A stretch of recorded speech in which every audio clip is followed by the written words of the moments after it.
Hi అండి. ఎంతమంది వీధిలోకి ఇలా ఫ్రూట్స్ బండి వస్తుందండి? ప్లీజ్ కమెంట్ చేసి చెప్పండి, నాకు తెలుసుకోవాలని ఉంది. ఇదిగోండి మా వీధిలోకి అయితే ఫ్రూట్స్ బండి వచ్చిందండి. అందులో అయితే దానిమ్మకాయలు, బత్తాకాయలు, స్వీట్ కార్న్, యాపిల్ అయితే ఉన్నాయండి. ఇదిగోండి దానిమ్మకాయలు అయితే కోసి పెట్టారండి.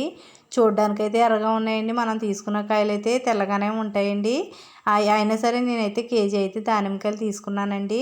బయట షాపుల్లో కన్నా ఇల్లంపడా వచ్చినాయి, రేట్ తక్కువగా ఉంటాయి కదా అని తీసుకున్నానండి. ఇదిగోండి బత్తాకాయలు అయితే 2 కేజీలు అయితే తీసుకున్నానండి. 2 కేజీలు 100 రూపాయలు అన్నారండి. ఇగోండి నొక్కితే మొత్తం రసాలు ఎక్కువగా ఉన్నాయి కదా అని ఎక్కువైతే తీసుకున్నానండి బత్తాకాయలు. అలాగే స్వీట్ కార్న్ అయితే తీసుకోమన్నారండి. అయినా స్వీట్ కార్న్ అయితే వద్దన్నాను. యాపిల్ అయితే తీసుకున్నాను.